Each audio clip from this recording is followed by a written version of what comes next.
Folks, this is the problem right here. Sir, if you want to end this debate, I'm going to ask you to leave, please. I didn't have to. Thank you, Alex, very much for enlightening me again on why we need a full. Are you going to leave in the next 30 seconds or not? Clean sweep in 2010. Randall's got it right. Randall's got it right. Okay. so this is turning into a political rally. Okay. I want to answer the question. Answer the question. Just let me comment. That's the kind of thing, unfortunately, that again, it's cute, it's interesting, but what happens next time we want to do this is other councillors look at this type of and say we don't want to do it. Then we'll answer the question. So, what we discover from other municipalities is having an automated system allows the bus driver to stay focused on his job and removes mistakes. So in Washington, Chicago, New York, they have automated systems. And the good news about it is that system never makes a mistake because it's linked to GPS. The second element that's different here in Ottawa, is that we are a bilingual community, so both stuff is called out in English and French. That's why they're not now, this is a system that council has already approved the expenditure of almost $7 million on to get an automated system.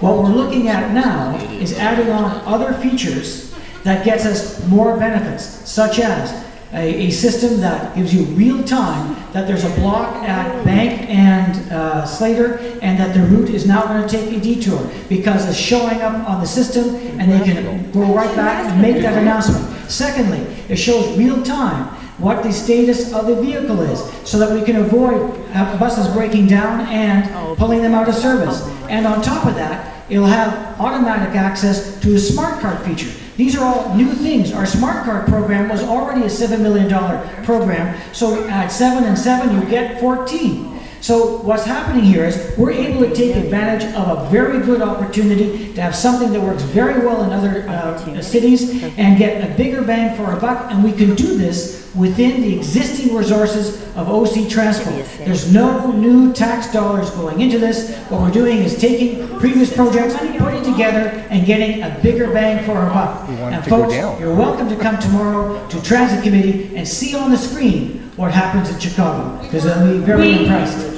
Alex, we can't afford Cadillacs. Wait. Thank you. Sorry, I know you're not liking me for this, but we have to do it this way. Ode. The situation is this: common sense.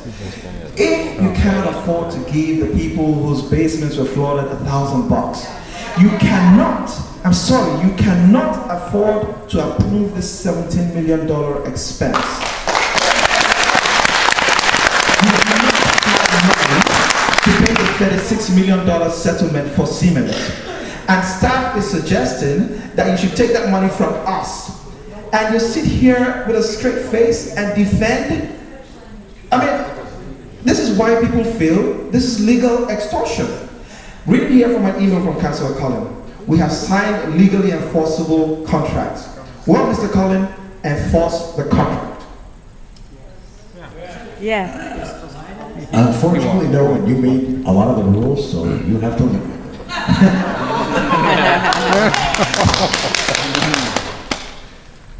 To the podium, thank you. Thank you. I'm retired and I sit on 2 advisory boards. What's your name? My name's Rick Dajna, and I'm a former city worker as well. I never had an 80% raise, but I probably would have welcomed it if I deserved it.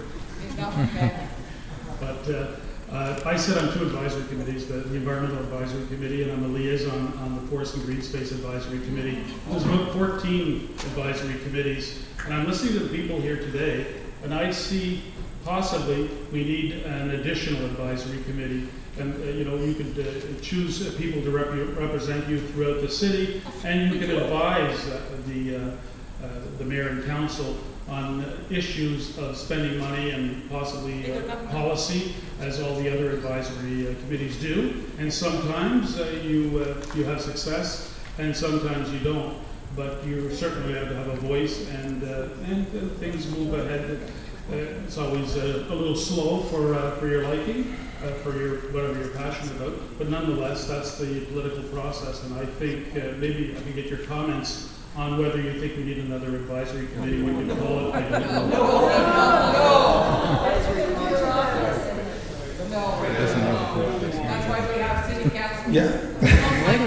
The advisory committees don't make much money. We haven't had an increase in years because we start at zero. Okay, thank you. Well, I'll start off by saying it's nice to actually see your face and be able to put a face to your voice. So it's nice to meet you in person. Quite frankly, you could say that an advisory committee would be helpful if you've got councillors that are putting into practice common sense. Mentioned in the opening statement about the new budget finance committee.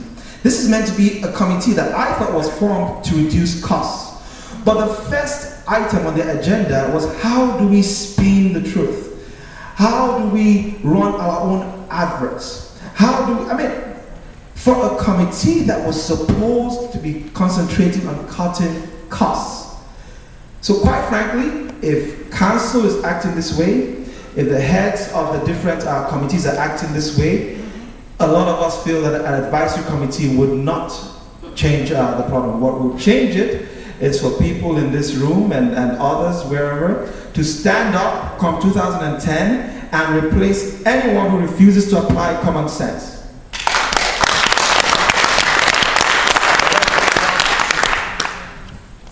I don't think I say very much, but advisory committees are useful. They provide useful ideas to us. They sometimes slam us, which is what we deserve sometimes. And if people want to have one, they can put forward the proposal to do it, but you'd have to have some idea of what you wanted to do with it. And I don't want to impose. Advisory committees have to come from people, not from us. I'll just hop in on here. How many of you have come out to a budget meeting in a ward? Okay, some good. And I bet you at that meeting you have a diversity of opinion. Some of you will speak strongly to cut services, which is legitimate. The best way to reduce taxes is to lay off people who deliver service, have less buses, have less garbage workers, have less nurses. Those are choices. I have to tell you, those of you who've gone to those meetings know that people don't want less nurses. They want more buses, not less buses. They want better garbage pickup, not less. And this is the debate we have. We have competing ideas. This room is an example. That's fine. The debate is in the public, and we get advice, and sometimes we get conflicting advice, and we have to sort it out. Ultimately, the accountability comes at election time. I suspect there are candidates in this room for the next municipal election. Good on you, provide choice. But respect the choice the citizens make. And the citizens have traditionally made choices to keep services. They're willing to pay a small price because we do not have inordinate tax increases, but they do want to have an expanded bus service. They do want to make sure that there is a recycling program, and these things don't come out of thin air. So, welcome to the debate. Thank you. Councillor Cullen, to the podium. Thank you. Hi, my name is Peter Folger. I live in Riverside South. And to the question, how is it that the City Council managed to let a major contract to Siemens without a termination for convenience clause? Yes. So don't tell me you saved me $270 million by settling for $30 million, because I've dealt with government contracts for years. And I know perfectly well that any major contract I've ever seen has a termination for convenience clause, and when you terminate for whatever reason, you only pay for work done up to the day. So how did that get done? The second question on transit is about the bus drivers and the bus drivers. Now, we all know you dealt with a Bolshevik union, but let's face it, if you look at any surveys, you know that all governments overpay their workers compared to the private sector. Not only do they overpay them on salary, they vastly overpay them on benefits such as defined benefit plans, sick leave, special days off, blah, blah, blah, blah, blah. We endured a very tough bus strike.